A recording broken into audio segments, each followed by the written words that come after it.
Hi everybody, this is Cheychuu. Welcome back to my channel. How are you guys all doing? I hope you guys are doing okay.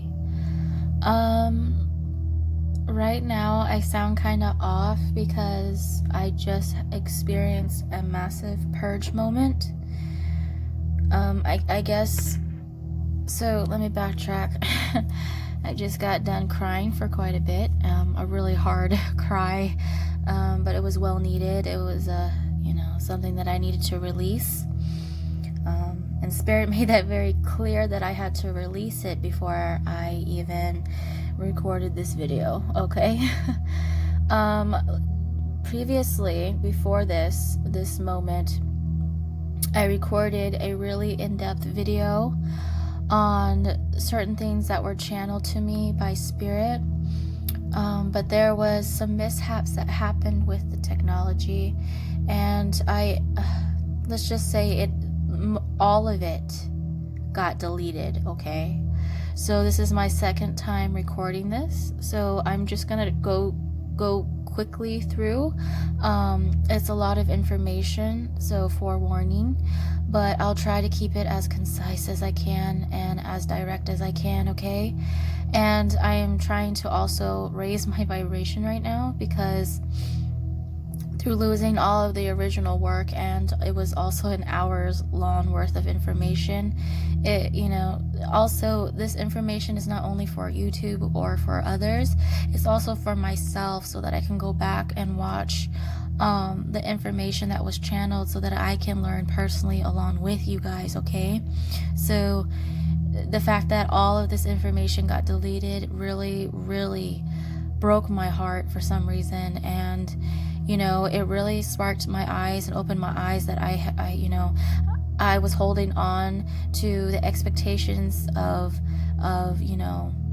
a certain way and how it was going to be recorded, and it kind of proved my point of what I'm going to touch bases on right now, as and the thing is I hate re-recording channeled messages, because I want it to be as authentic as possible, like in real-time form.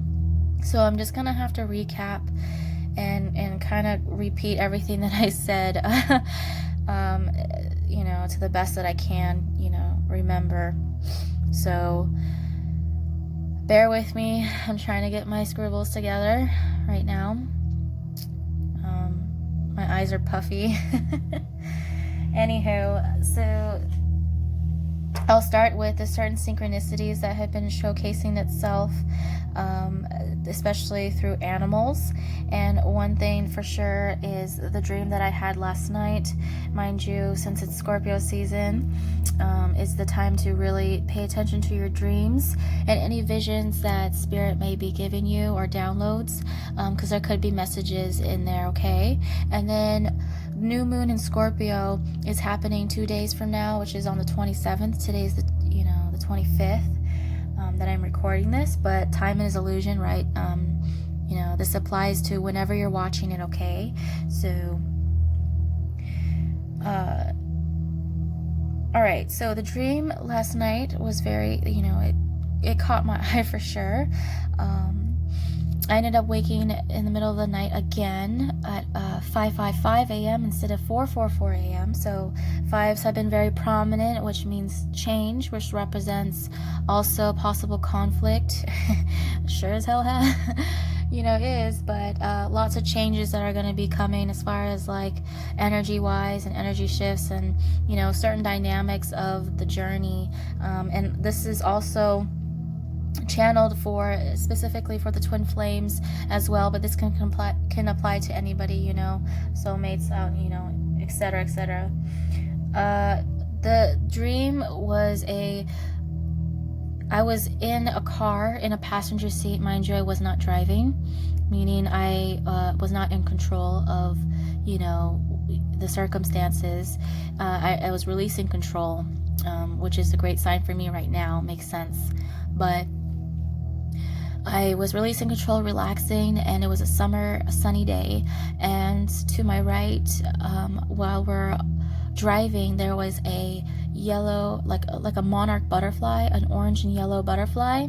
And I stated that certain chakras are going to be activated. Mind you, all chakras are being activated. The Kundalini awakening is what they show me, which is the serpent, which is, you know, going all the way from the root to the crown chakra. Those are being activated right now. But specifically, the butterfly reminded me of the sacral and the solar plexus chakra being activated.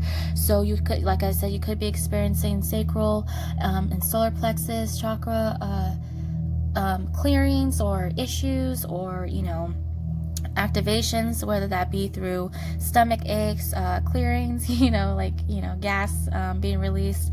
Also through seeing the numbers and synchronicities of eights, you know, 818, 888, you know, and also for sacral, you know, sexual energy, that's being activated quite well, because Venus right now is in Scorpio, and it is Scorpio season. So mind you, they do rule the lower region where the sexual organs are, as that goes. So a lot of sexual energy, a lot of fertility energy that is in the air. 333 is a prominent number.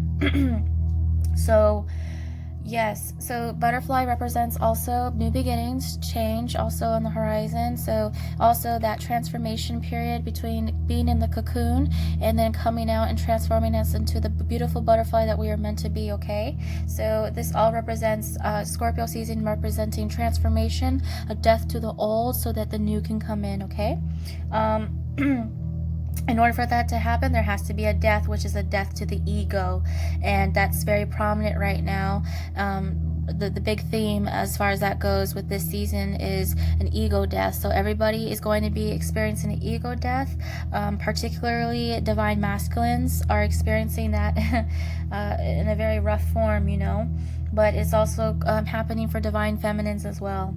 So another signs and animals that have been showing up are turtles. Turtles representing how the journey has been, you know, people feeling like it's been going at a slower pace, feeling like things are not happening as fast as we would like it to, again with the control factor, control issue factor. So but again, turtle, slow and steady wins the race. Patience is needed, right?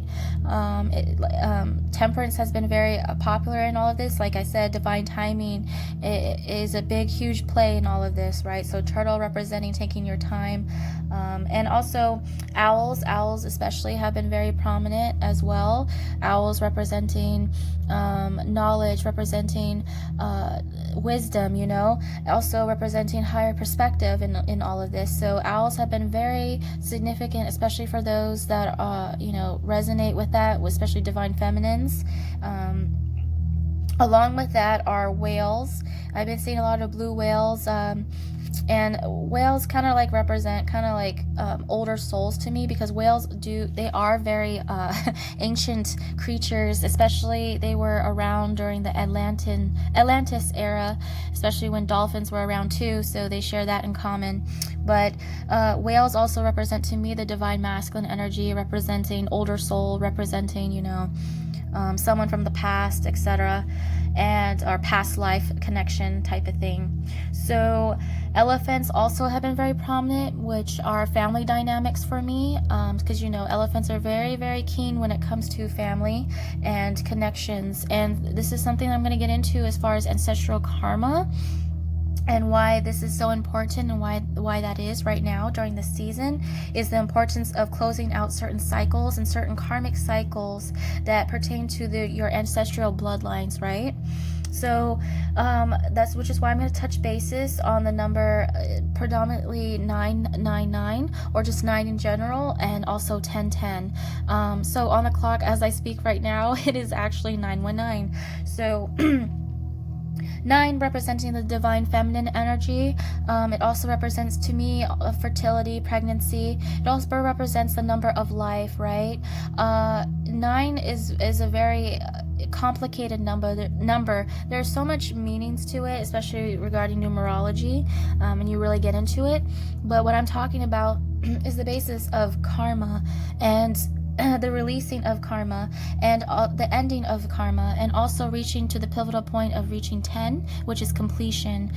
So 9 representing almost there, almost at a completion. It's the transformation stage, between, you know, it's like that that little stage in between, the death and the rebirth period. You understand? Kind of like when the phoenix, when it's in the ashes right now, we're kind of like in the ashes, and we're people are just now rising. They're about to rise. There's a lot of risings going on, which is why 1111 has been a very prominent number.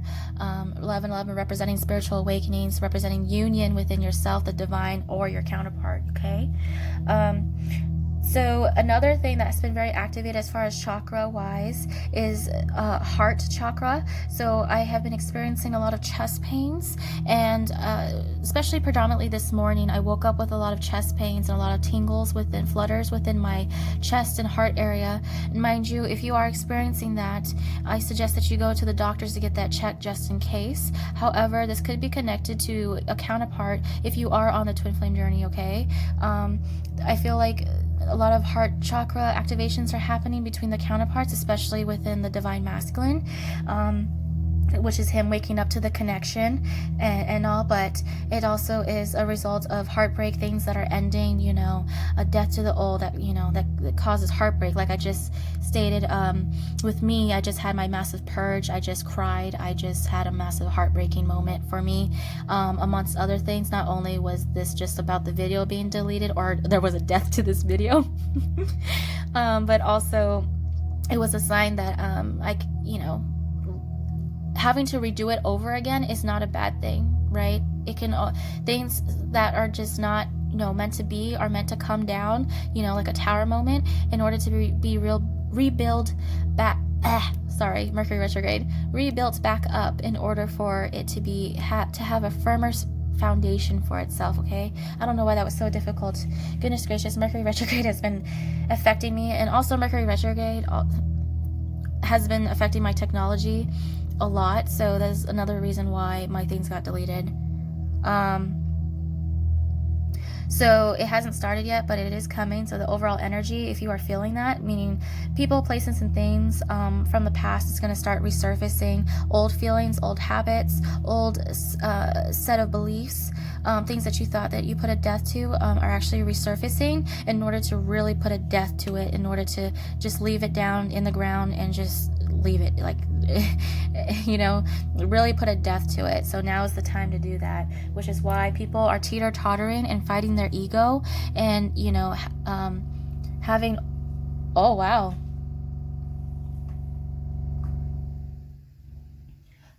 so the music that's in the background just glitched and it's having issues, just like how I just stated with Mercury retrograde fucking with your technology. So what you just heard right now in the background was my audio fucking up on my TV right now. So I'm sorry.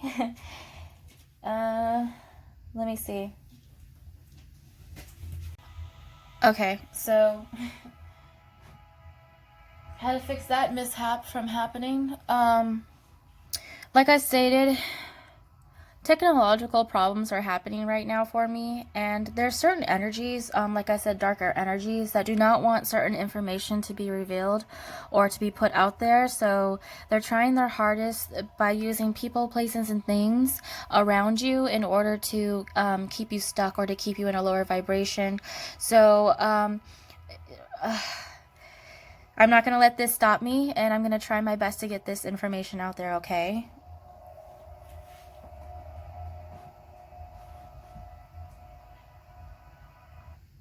Okay, so, sorry, I'm just gonna change the thing. Alright, so, as I was saying, chest pains have been happening quite often, and along, amongst other chakra clearings as well, right? Also the connection more, you know, all the chakras are being activated, mind you, but I'm just saying which ones have been very in my face as regards to what, as a collective, I feel like energy-wise that people are feeling, and that's mainly the sacral and the solar plexus chakra at this point in time, along with, you know, the other ones, which is the heart and so forth. So I have been guided to be using the crystals that I've been guided to use is rose quartz, of course.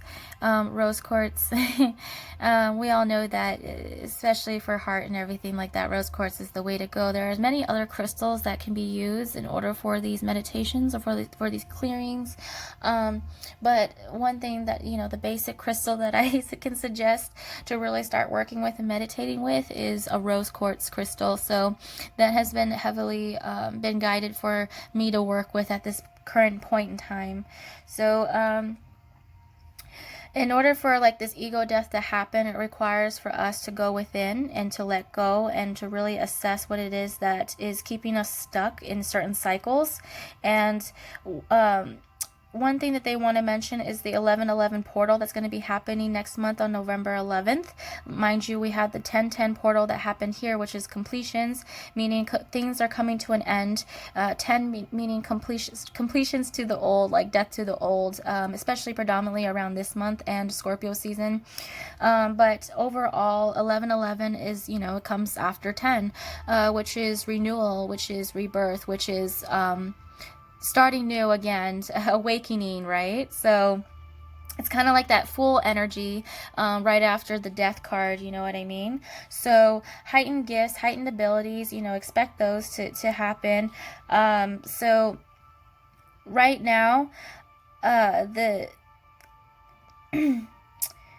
a lot of limiting beliefs of yourself are starting to come up to the surface, or a lot of things that you dealt with as far as addiction wise, as far as old mindset, an old the old paradigm that's starting to come up to the surface. So trust me, it just happened with me.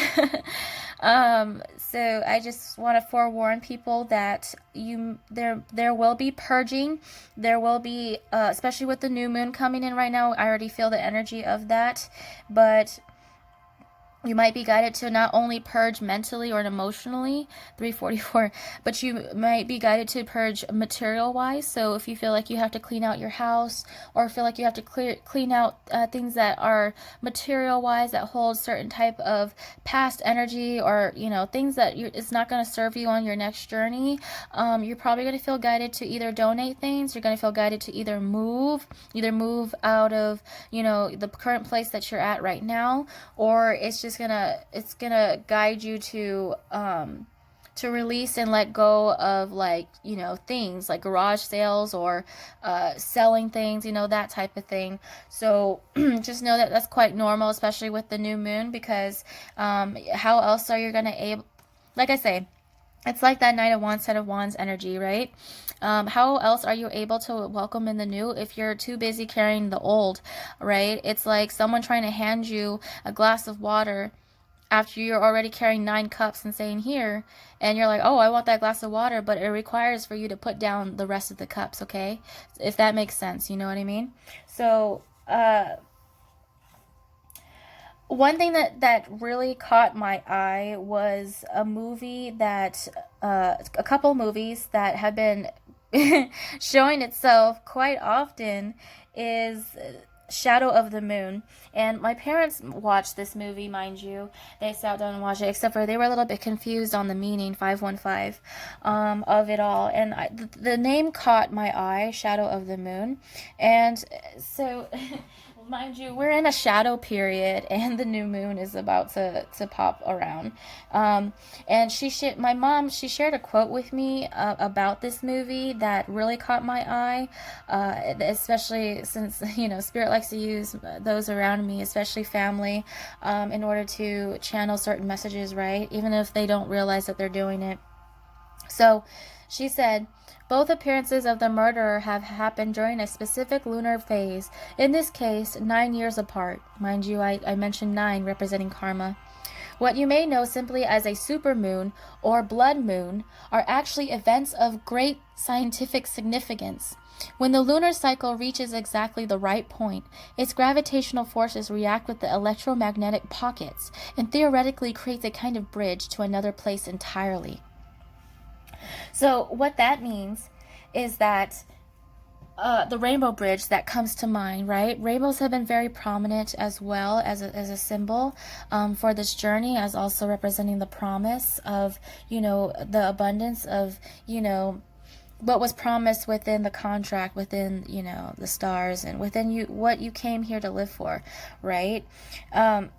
So the rainbow bridge is what I state is the veil, the space that connects the 5D world to the 3D world. So people mention of the veil being the thinnest it's ever been during this current point in time, which is why a lot of light workers and a lot of star seeds have been coming here to Earth to awaken and to help awaken the masses in order to help raise the vibration of the planet right now. So at this current point in time, there are a lot of beings, of higher vibrational beings that are coming here physically in a physical form in order to help this process right now. So through this, also the moon cycles and the planetary systems, which is why I stress it's so important to learn and to be more aware of, is because the way that these lunar cycles and these planets that are lining up and that are aligning, they're aligning just right for specific events that to happen in our lives, right? We're all connected, everything's connected, so of course we're going to be affected by even the planets, you know. So the moon especially, that is coming up, the lunar cycles have been a big indicator and a big help in keeping track of, you know, the journey as far as the twin flame journey goes. And if you've noticed, a lot of shifts or different shifts within your life, within your mood, within your finances, within different parts of your love life start to shift when the lunar cycles shift, okay? Or when the planets start to go direct or retrograde, you know? Just like how Mercury retrograde is going to be coming, that's going to be affecting us quite often. But that also represents bringing things up from the past, right? Which 6 is a number that's been very prominent, which represents the past, okay? Past energy, which also represents the divine masculine energy. So when you put the 6 and the 9 together, it becomes, you know, 6-9, which is completion, which is union, which is like Cancer energy, you know, water energy, love. So Shadow of the Moon is about, you know, I'm not going to spoil anything. If you feel guided to, just go ahead and watch Shadow of the Moon, okay? But it really is about clearings of karmic cycles. It's about what goes around comes around, okay? Whether that be through your ancestral lineage, okay? And one thing that I'm going to talk about is the different type of ancestral karma that takes place for both the divine masculine and the divine feminine. But first, I shall start with the divine feminine. So divine feminines deal with as far as ancestor wise, and this is something that plays out in my family as well, and something that I grew up with personally, and something that you will hear quite often with divine feminines is codependency and the releasing of codependency. 939 codependency. Mercury, goodness. Codependency comes in many different forms, okay? You can be codependent on a person, place, or thing. You can be codependent on a partner, you know, codependent on material things, codependent on a belief, codependent on an addiction to something. So codependency is very broad. It can be applied to many different things, okay? 10-10. So coming to a completion and wanting to cut those cycles out is very important, especially for divine feminines, because it is a generational thing. If you notice, a lot of divine feminines deal with codependency, which is seeking outside yourself for love, or seeking outside of yourself for that personal gratification, okay? And that stems from childhood wounds. It stems from childhood trauma. Not only that, but it also stems from past life karma, you know, things that have to be written out this lifetime. So divine feminines also deal with victimization, you know, rescuer role, which is like wanting to always, you know, push love, wanting to always, the thing is that divine feminines, one thing for sure is that, we have to be careful for really when it comes to boundaries, right? Not only for ourselves, but for others as well. And that also goes for divine masculines as well, right? But divine feminines deal with a thing where we tend to smother others with our love in a way, to the point where we are breaking other people's boundaries. And in a way, I'm not saying it's bad to love someone a lot. However, it's not good to love someone to the point of smothering, or the point of becoming codependent on someone, for that love, right? And that's something that a lot of feminines, not only divine feminines, but we fall susceptible for. So not only I fell susceptible for, I was codependent. Not only that, my mother was, my grandmother, her mother, and so forth. And not only is it just females, but it's just feminine energy. It doesn't matter of the gender, male or female. I have males in my family who are also feminine, who deal with codependency. Okay, so. And then rescuer role, what I mean by that is just feeling like you always have to save someone, feeling like you always have to be there to, to carry out other people's duties as far as that goes, or to, do things for others without, neglecting your needs. You know what I mean? So that's quite common within divine feminines. And also divine feminines are very 5D base, so they rule the higher chakra regions, right? So they rule the crown, the third eye, the throat, and then divine masculine, divine feminine both share the heart.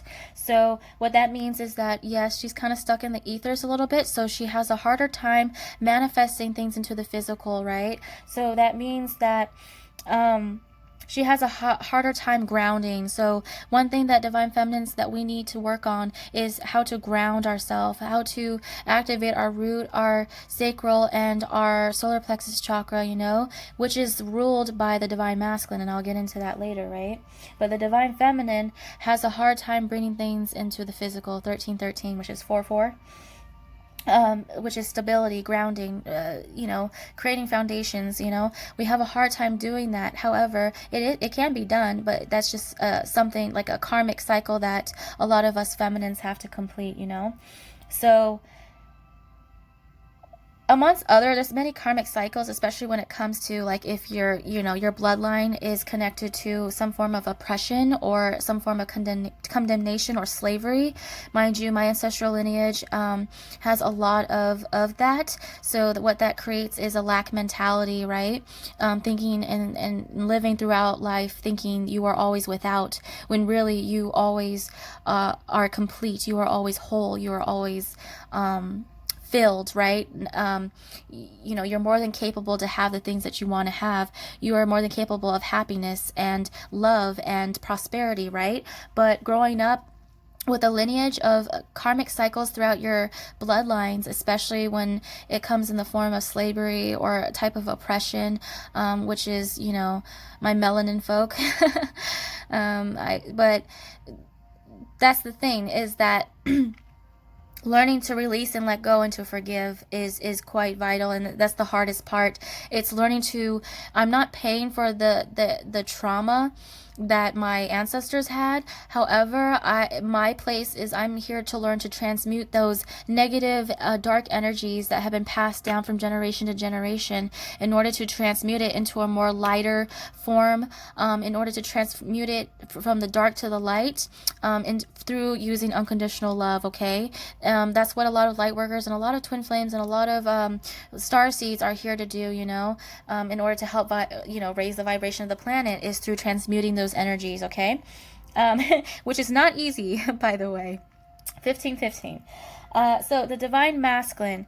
So the divine masculine, his karmic cycles that he has to deal with, mind you, a lot of them, divine, I'm gonna say this real quick. Divine feminine and divine masculine mirror each other with these things. So everything I'm saying, that it applies to both counterparts. However, they mirror each other, but in different ways. Okay, so you guys both lived very similar lives and had similar traumatic events that happened. It doesn't mean it was verbatim for how it happened, like mirrored. However, it means that you guys had similar experiences. It doesn't mean it has to be the exact same. Okay, so Divine masculines also deal with narcissistic households.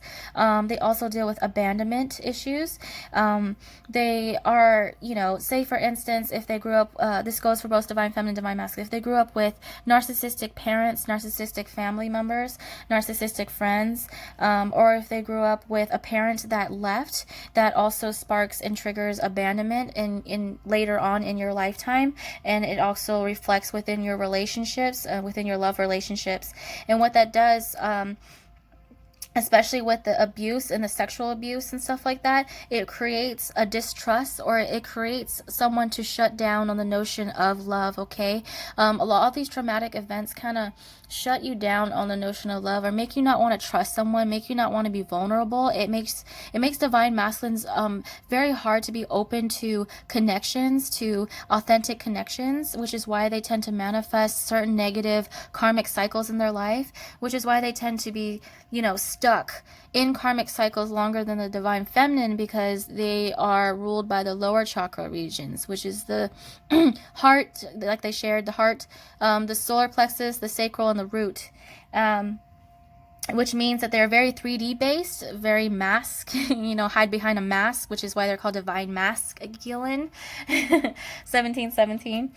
But that's how they're able to cope with their, their trauma, with how they live life. That's how they cope, is through hiding themselves, through doing things behind the scenes, through moving in silence. It's just how divine masculines are. And not only through just trauma, but divine masculines also, they're just individuals who just like to move in silence, and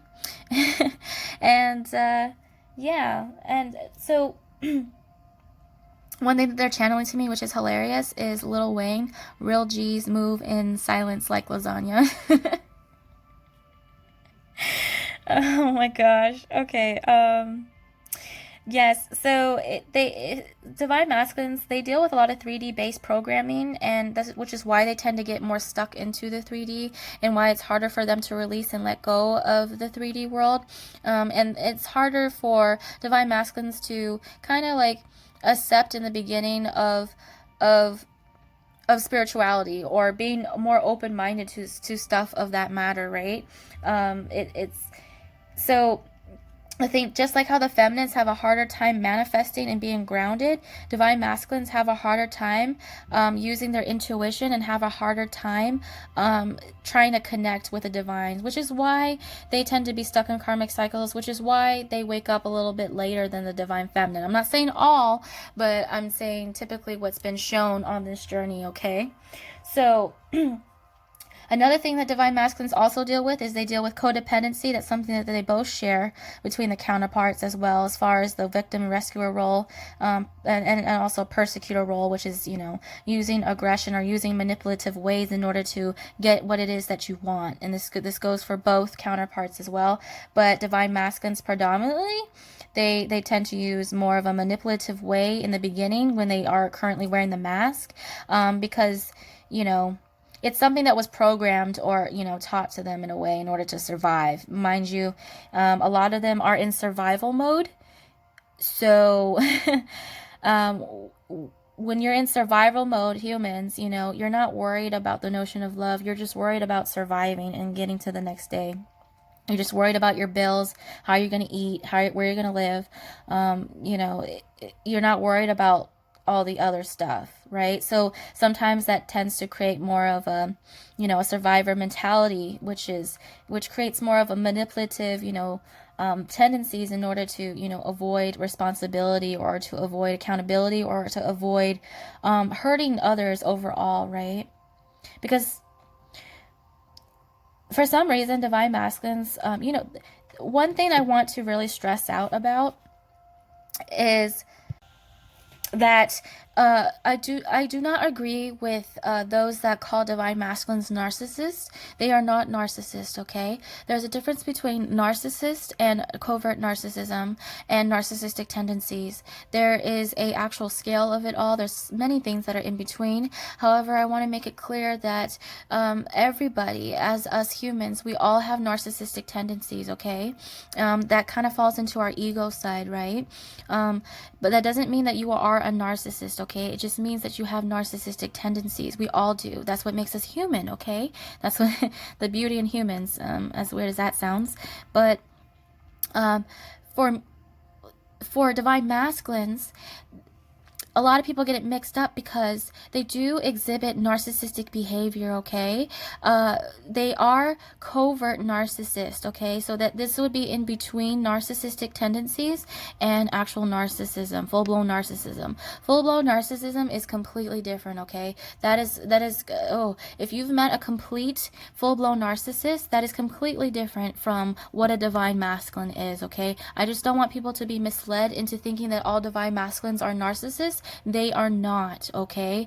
It just means that they were surrounded and they grew up with a family member or people who were narcissists, okay? And that means that they picked up some narcissistic behavior from them, but that does not mean that they are full-blown narcissists, okay? Just like how divine feminines, as much as we don't like to admit it, we have narcissistic tendencies as well, okay? So it's not a foreign concept for us as well. So I'm having to charge my phone right now currently, so I'm sorry if yours... Okay, cool. I have so many interruptions. They really do not want me to get this information out.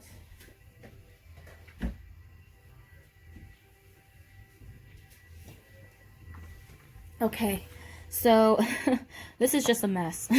Bear with me if you're here this long. This is just a lot of information. However, this is all important, and it kind of ties in down to what I'm talking about as far as this season goes, okay? But like I said, divine masculines deal with having to release some of that covert narcissistic tendencies, okay? Which is releasing the mask, learning to let go of the ego. Something that they tend to have a harder time to do because they're more connected to it. So, one thing for sure that they're both working on is how to, in order to release all of this, is through unconditional love and learning to balance out your energies between the masculine and feminine within yourself, and also you know, that will reflect outside of you. So the more you do work within yourself, the more work that you're helping out with your twin, okay, or your counterpart. Take it for what it is. You know, it's a label, the connection. It helps the connection, right? When the more you work on yourself, the more you come into self-union with yourself, which is 11 energy, you know, the more that you come into union with your counterpart, okay? But it's not about waiting, 333. It's not about sitting around waiting, you know, especially for divine feminines, which is why one movie that they started channeling to me and I started laughing really hard was Twilight, Bella Swan, which is New Moon. And this is something that my sister came up with because it really just sparked something, like it just made total sense. But they were showing me a vision of Bella in, you know, in the new moon. Oh, by the way, Scorpio new moon is in 2 days, but Twilight, Bella, new moon. When Bella was sitting in front of the window on her chair, and as the months were passing her by, you know, fall was going by, all the seasons were going by, and she was just sitting there and just distraught over the fact that, yes, she's in separation with her counterpart, Edward, right? Edward left her high and dry and separated because he thought that, you know, he was protecting her from something, right? But he didn't communicate that, mind you. So she felt like she was abandoned, or that she felt left out in the cold, like that 5 of Cups or that 5 of Pentacles energy, you know what I mean? More of a 5 of Pentacles energy. Feeling left out in the cold. So they showed me a vision of Bella sitting there, like, just as the seasons go by, just distraught. And I used to laugh at that back in the day, because I was like, why would she sit around and just wait months and months, not do shit, and just wait for Edward to come back? So depressed and all. I didn't get it, oh boy, until I started to be on this journey, right? And you know, Spirit was like, as much as you don't like Bella, and, you know, you didn't agree with the character in the movies, you did like the series, and you gotta admit it, you do own the books, yeah, which I do. There's no shame. I also own 50 Shades of Grey. No shame there. But back then, I didn't know why I was so guided to it, right? I was like, I really don't like the series per se. I wasn't really a fan of it. However, I was just so guided. So I was like a secret little hater for it. So I just kind of was like, you know, I don't like it. I was playing it off, but then I went to go actually get the series. So my ass. But they showed me her just distraught and being in separation. And that's exactly how I personally feel as a divine feminine at one point, and also what a lot of divine feminines feel like on the inside, where, you know, like I said, don't wait for someone. You shouldn't be waiting for someone. However, to hold space, okay?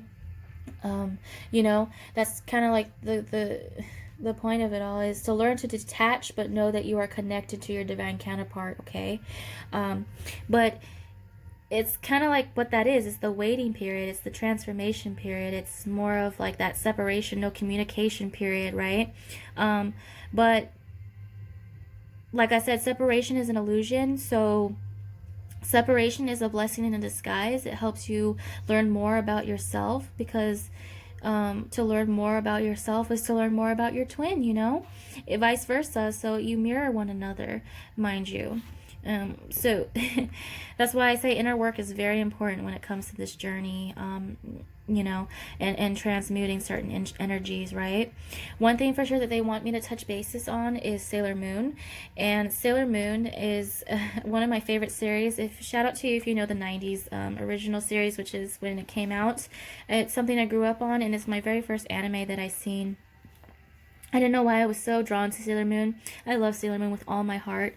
You probably hear a lot of her notifications in my videos.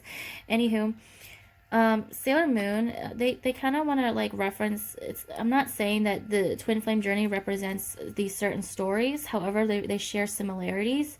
I want to stress that twin flames is not to be romanticized and to be played off as just a romantic story. It's a lot more than that, okay? It's a spiritual connection, a divine connection. There's a lot more that goes into it, okay? But I'm going to reference Sailor Moon for this. So Sailor Moon, we all know in her own way, she was kind of like a light worker in her own way. But before, she was also a queen, in her past life. As far as that go, a lot of people like to say that that's actually her mother, which is Queen Serenity. But we're all connected. So even my great grandmothers were connected. So in a way, my grandmothers would be connected to my past lives because we're connected. So in a way, that would represent her past life, Queen Serenity. She ruled a castle. She ruled pretty much a kingdom on the moon, right? Sailor Moon. Her counterpart, her divine masculine, was Prince Damien. I'm going to use the English terms, okay? So Prince Damien, and they were awakened individuals, very powerful in their own right, but then, you know, things happened and things were destroyed. Certain things were destroyed. You know, darker energies and darker forces ended up trying to take over. So what happens was they ended up reincarnating in a physical human body form, 3D form, on Earth. And she was in high school. She was a high schooler, and they were meant to cross paths again in their human form. Mind you, they were not awakened to the journey. They were not awakened to one another. They barely recognized one another when they met. And she met when they were like in high school. So also there was a significant age gap between the two. So that seems to be a very common trend when it comes to the twin flame journey, is age gaps. And also complete opposites, which is yin and yang, right? So what happened is that Sailor Moon, which is her human self, right? Her human-based self is connected to her higher self, which is Queen Serenity. But she has to go through awakening and transformation, hence transformations, in order for her to awaken to who the person she truly was in the past and who Damien was. Because, mind you, divine feminines, divine masculines are not initially awakened on this journey when they meet one another. They are both asleep. However, the divine feminine ends up waking up first, male or female, and vice versa, the divine masculine ends up following after, okay, which takes time, which is why it always feels like a turtle slow process. But really everything's happening the way that it's meant to. So she would so there was this character, Tuxedo Mask, that would pop in and throw roses and then say peace out. Kind of like the Divine Masculine, where they just come in and go. Like, they'll just come in, throw a rose, give you some love, and then they just go back out. Like, that's exactly like the in and out, the run and chaser dynamic that comes into play. So he wasn't awakened to, he didn't even know that he was a prince. He didn't even know that that was his divine feminine. Sailor Moon was his divine feminine. They just felt a personal connection to one another that they couldn't explain. However, they tried to find it in other people, but really the connection that was real was between her and, you know, Prince Damien. So he would wear, his name was Tuxedo Mask, mind you, masculines, like divine masculine. So he would run around with a mask, right? Hiding himself, and he didn't want to be seen or recognized. 1111. He didn't want to be seen for who he was, you know, especially by Sailor Moon. So it's very similar. And the thing is that they ended up having to be separated at times. And Sailor Moon, you know, was trying to find herself through helping to raise the vibration of the planet through her work, through her defeating you know, dark energies, along with other divine feminines, which are soul tribe, individual soul sisters, which tends to happen on this journey as well, is awakening and finding your soul tribe in order to help, you know, work together in the masses. So hence why a lot of people are awakening on this journey in order to come together. So but along the journey, you know, Sailor Moon and Damien come into physical union every now and then, but there comes a time where they come into final union, where they become fully awakened both with one another, right? But that requires also for Damien to let go of the mask and to reveal his real self at a certain point in time, but he has to be ready to, okay? So while Sailor Moon is over transforming and growing and ascending on her journey, Damien is also doing the same on his journey by himself. So separation is necessary, guys. It's a blessing in disguise. So by the time that you guys come together, you guys are awakened to the journey. You guys know who each other are. You know who you are. And so, yeah. So it's like remembering who you were, right? And eventually, Sailor Moon remembers the fact that she was Queen Serenity. That was her mother, you know, hence she's connected to Queen Serenity, and, you know, Damien was connected to Prince Damien, you know. They recognized that they had a connection for a reason. And one thing that's very prominent I want to mention is the black cat Luna and the white cat Artemis that help the Sailor Scouts amongst their journey, which are... which represents the yin and yang, and they also are both star-crossed lovers as well, Luna and Artemis. They also have a child named Diana. Anywho, yeah, so it really is of the dark and the light coming together, learning to balance out both energies in order to come together. Really, it is. And the reason why they've been showing me Sailor Moon is because of the moon phases that have been popping up right now. So everything's connected, everything's tied in together.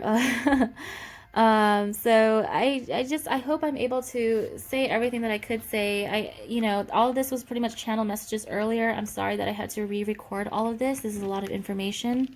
However, take what you will, whatever like resonates with you, okay, and just leave the rest if it doesn't. All right. So okay, so I'm wishing you nothing but love and light. I'm going to come back with a tarot reading, and you know, they like to show physical representation of what I'm channeling in a way. I kind of fight the notions of tarot readings, but I've been, you know, putting a death to that. Hence, yeah, so I've been trying to focus on just listening to what the divine wants me to do and just letting go and going with the flow. Hence why I had to let go of the control factor of all of this and how it just didn't go the way that I wanted it to. I have to let go of that. You know, what's done is done. So at least I'm able to record now. That's all that matters. Anywho, sending you love and light. See you guys in my next video. Be on the lookout for part 2. It shall be in the description box below. Okay, see you there. Peace.